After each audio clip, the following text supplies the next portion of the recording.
Origins of yoga are enshrined in the ancient Indian philosophy over 5000 years ago.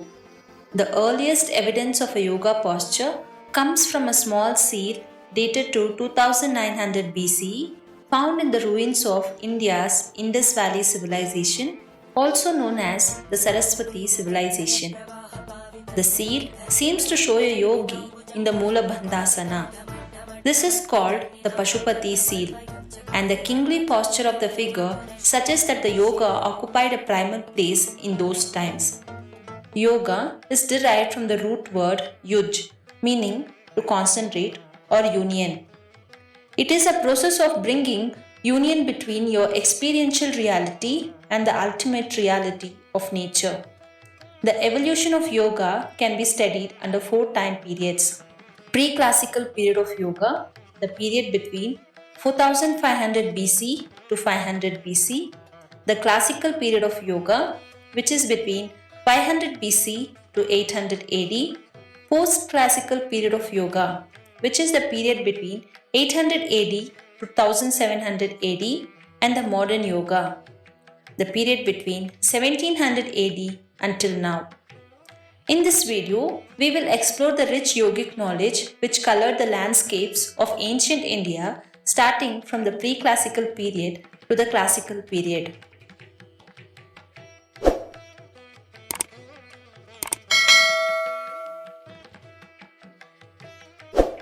The quest for knowledge of ancient India is well known. Through various scriptures, one can observe the inquisitiveness of the ancient India to understand the real meaning of life. These texts of knowledge and scriptures were classified into Shruti and Smriti. Yoga, which is a way of life, can be seen embedded in these scriptures. Shruti means that which is recited or sung, or that which has melody, and Smriti means that which is remembered. Shruti mainly consists of Vedas. They are considered Apaurusheya, which means not of a man and authorless.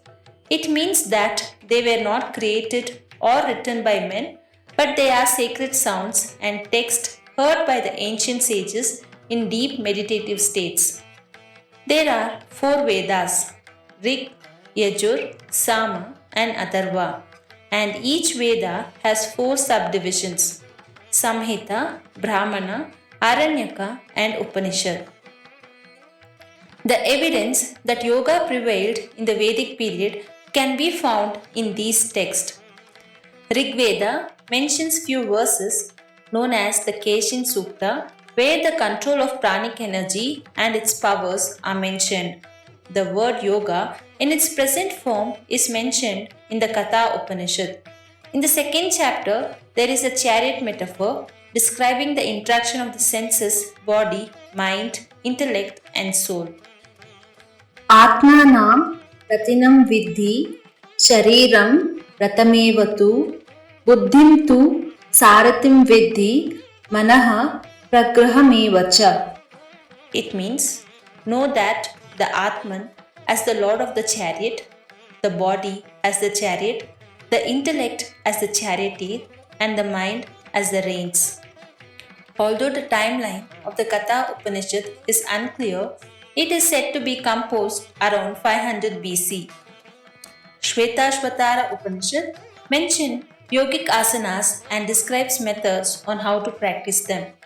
It describes the benefits of yoga to be agility, better health, clear face, sweetness of voice, and the feeling of lightness in one's personality.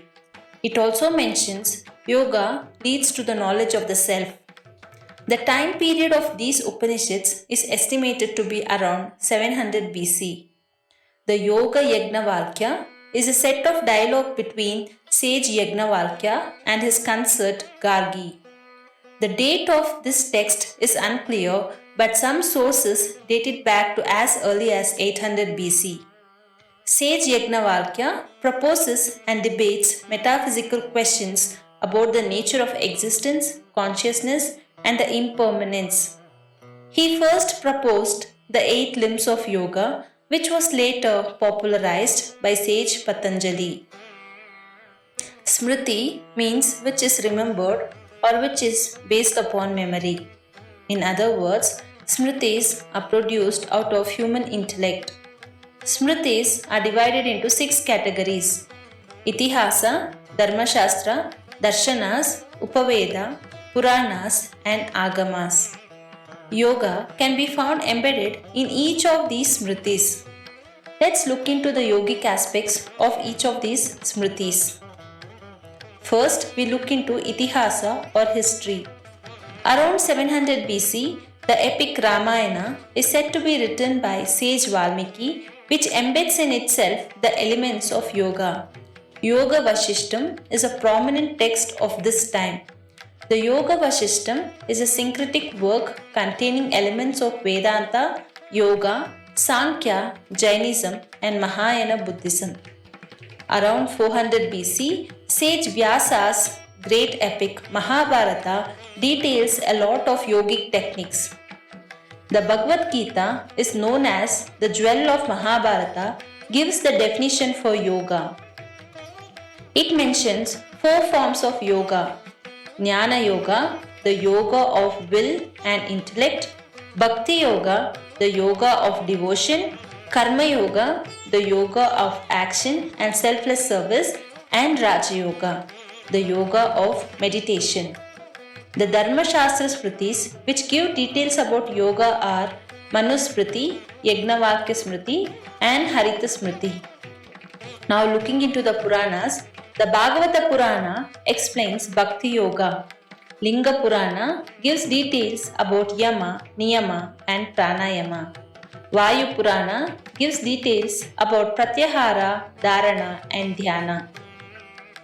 During the end of Vedic period, around 600 BC, Maharshi Kapila propagated the Sankhya philosophy. Maharshi Kapila is credited with authoring the influential Sankhya Sutra, in which the aphoristic sutras present the dualistic philosophy of the Sankhya, laying the foundations of yoga philosophy. Now let's look into the classical period of yoga, the period between 500 BC to 800 AD. This is the most important period for the development of yoga because it is during this time Yoga Sutras were developed and many schools of philosophy thrived in ancient India.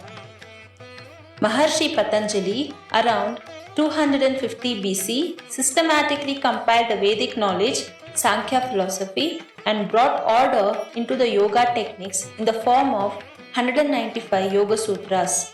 And it is considered the foundations of yoga. Yoga Sutra analyzes the neuroscience of the mind and emphasizes the control of mind to attain a state of enlightenment. In the words of Patanjali, yoga is Chitta Vritti Nirodha.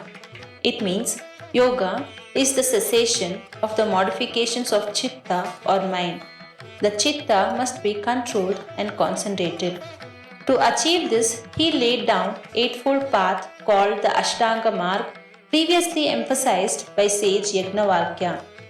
Maharshi Patanjali's Yoga Sutra inspired many yogis, and after Maharshi Patanjali, many forms of yoga started evolving under many enlightened and self-realized masters. This period is called the post-classical and the modern yoga period. We will explore these different traditions of yoga in our next video. Thanks for watching. If you like this content, kindly like and subscribe to my channel. Also, you can now support on patreon.com for the making of more such videos. Samatvam Simplified. Find your balance with yoga and ancient wisdom.